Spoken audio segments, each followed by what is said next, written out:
ಇನ್ನು ಆಡಳಿತ ಕಾಂಗ್ರೆಸ್ ಪಕ್ಷದಲ್ಲಿ ಈ ದಸರಾ ಹೊತ್ತಿನಲ್ಲೇ ಸಿಎಂ ಕುರ್ಚಿಯ ಬಿರುಗಾಳಿ ಮತ್ತೆ ಎತ್ತಿದೆ.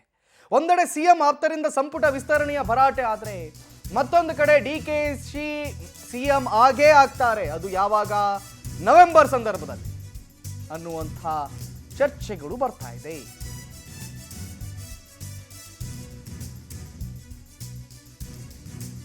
ಕಾರ್ಯಕರ್ತರಿಗೆ ಡಿಕೆಶಿ ಸಿಎಂ ಆಗಬೇಕು ಅನ್ನುವ ಅಪೇಕ್ಷೆ ಇದೆ. ಡಿಕೆ ಶಿವಕುಮಾರ್ ಆಪ್ತ ಶಾಸಕ ಕುಣಿಗಲ್ ರಂಗನಾಥ್ ಸ್ಫೋಟಕ ಹೇಳಿಕೆಯನ್ನು ಕೊಟ್ಟಿದ್ದಾರೆ. ಸ್ಫೋಟಕ ಹೇಳಿಕೆ.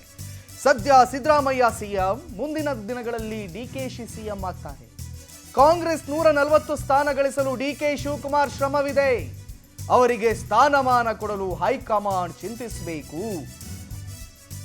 ಹೈಕಮಾಂಡ್ ನಿರ್ಧಾರಕ್ಕೆ ಕಾಯ್ತಿರೋದಾಗಿ ರಂಗನಾಥ್ ಅವರು ಹೇಳಿದ್ದಾರೆ. ಯಾರು ರಂಗನಾಥ್? ಕುಣಿಗಲ್ ಶಾಸಕ ರಂಗನಾಥ್. ಎಲ್ಲ ಒಂದು ಕಡೆಯಲ್ಲಿ ಸಮಾಪ್ತಿ ಆಯಿತು. ಎಲ್ಲ ಗಲಾಟೆಗಳು, ಸೆಪ್ಟೆಂಬರ್ ಕ್ರಾಂತಿ, ಅಕ್ಟೋಬರ್ ಕ್ರಾಂತಿ ಎಲ್ಲವೂ ಕೂಡ ಸಮಾಪ್ತಿ ಆಯಿತು ಅನ್ನುವಾಗ ಕುಣಿಗಲ್ ರಂಗನಾಥ್ ಇದೊಂದು ಹೊಸ ಬಾಂಬ್ ಸಿಡಿಸಿದ್ದಾರಲ್ಲ, ಏನಿದು? ಹಂಗಾದ್ರೆ ಇನ್ನೂ ಕಾಂಗ್ರೆಸ್ನಲ್ಲಿ ಎಲ್ಲವೂ ಕೂಡ ಸರಿ ಆಗ್ಲಿಲ್ವಾ ಅನ್ನುವಂಥ ಪ್ರಶ್ನೆ ಇಲ್ಲಿ. ಸೊ ಓವರಲ್ ಆಗಿ ರಂಗನಾಥ್ ಅವ್ರು ನಾವು ನಿಮಗೆ ವಿಷಯಗಳು ತೋರಿಸ್ತಾ ಇದ್ದೀವಿ. ಒಂದು ಕಡೆಯಲ್ಲಿ ಇದು ಸಮಾಪ್ತಿ ಆಯಿತು, ಇಲ್ಲ ಇನ್ನು ಮುಂದೆ ಈ ವಿಚಾರದ ಕುರಿತಾಗಿ ಚರ್ಚೆ ಮಾಡಬಾರ್ದು ಅಂತ ಹೇಳಿ ಅನೇಕ ಶಾಸಕರು ಅಭಿಪ್ರಾಯಗಳನ್ನು ವ್ಯಕ್ತಪಡಿಸಿದ್ರು. ಇದೊಂದು ಮುಗಿದ ಅಧ್ಯಾಯ, ಸಿಎಂ ಸಿದ್ದರಾಮಯ್ಯನವರೇ ಮುಂದುವರಿತಾರೆ, ಇದೊಂದು ಮುಗಿದ ಅಧ್ಯಾಯ. ಇದನ್ನೆಲ್ಲ ಕೇಳಿ ಈಗ ಪುನಃ ಅದೆಲ್ಲ ಮುಗಿತು ಅಂತಾನೆ ನಾವು ಕೂಡ ಎಣಿಸ್ಕೊಂಡಿದ್ವಿ. ಆದರೆ ಇದೀಗ ರಂಗನಾಥ್ ಪುನಃ ಹಚ್ಚಿದ್ದಾರಲ್ಲ, ಅದು ಯಾವಾಗ? ನವೆಂಬರ್ನಲ್ಲಿ. ಇನ್ನು 1 ತಿಂಗಳು ಮಾತ್ರ ಬಾಕಿ ಇದೆ. ಇವತ್ತು ಅಕ್ಟೋಬರ್ 1ನೇ ತಾರೀಕು, ನಾಳೆ ಗಾಂಧಿ ಜಯಂತಿ. ಸೊ ಅದಾದ ನಂತರ ನವೆಂಬರ್ ಒಳಗಡೆ ಚೇಂಜ್ ಆಗ್ತಾರಾ? ನಿಜಕ್ಕೂ ಕೂಡ ಮತ್ತೊಂದು ಸ್ಫೋಟಕ ಹೇಳಿಕೆ ಕಾಂಗ್ರೆಸ್ ಶಾಸಕರಿಂದವೇ ಬಂದಿದೆ. ಇನ್ನು ಈ ವಿಚಾರದ ಕುರಿತಾಗಿ ದೂರವಾಣಿ ಸಂಪರ್ಕದಲ್ಲಿ ನಮ್ಮ ಪ್ರತಿನಿಧಿ ಆನಂದ್ ನನ್ನ ಜೊತೆ ದೂರವಾಣಿ ಸಂಪರ್ಕದಲ್ಲಿದ್ದಾರೆ. ಆನಂದ್, ಏನಿದು?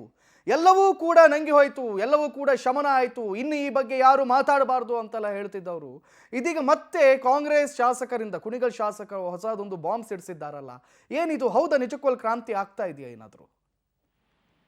ಖಂಡಿತವಾಗ್ಲೂ ಕಾರ್ತಿಕ್, ಪ್ರಮುಖವಾಗಿ ನವೆಂಬರ್ ಇನ್ನೇನು 1 ತಿಂಗಳಿದೆ ಅಷ್ಟೇ. ಈ ಸಂದರ್ಭದಲ್ಲಿ ಡಿಕೆ ಶಿವಕುಮಾರ್ ಅವರ ಆಪ್ತ ಬಳಗ ಇದು ಫುಲ್ ಆಕ್ಟಿವ್ ಆಗಿದ್ದಾರೆ ಅಂತಾನೆ ಹೇಳ್ಬೋದು. ಇಷ್ಟು ದಿನನೂ ಕೂಡ ಸೈಲೆಂಟ್ ಆಗಿದ್ರು. ಹೈಕಮಾಂಡ್ ನಾಯಕರು ಕೂಡ ಒಂದಷ್ಟು ಎಚ್ಚರಿಕೆಯನ್ನ ಕೊಟ್ಟಿದ್ರು. ಸಿಎಂ ಬದಲಾವಣೆ ವಿಚಾರ ಆಗಿರ್ಬೋದು, ಕೆಪಿಸಿಸಿ ಅಧ್ಯಕ್ಷರ ಬದಲಾವಣೆ ವಿಚಾರ ಆಗಿರ್ಬೋದು, ಬಹಿರಂಗವಾಗಿ ಯಾರು ಕೂಡ ಮಾತನಾಡಬಾರ್ದು ಅಂತ. ಆದ್ರೆ ಈಗ ಎಲ್ಲೋ ಒಂದು ಕಡೆ ಹೈಕಮಾಂಡ್ ನಾಯಕರು ಕೊಟ್ಟ ಮಾತಿನಂತೆ ನಡೆದುಕೊಳ್ಬೇಕು ಅನ್ನೋ ನಿಟ್ಟಿನಲ್ಲಿ ಡಿಕೆ ಶಿವಕುಮಾರ್ ಅವರ ಟೀಮ್ ನಾಯಕರೇನಿದ್ದಾರೆ ಇವರು ಒತ್ತಾಯವನ್ನ ಮಾಡ್ತಾ ಇರ್ತಕ್ಕಂಥದ್ದು.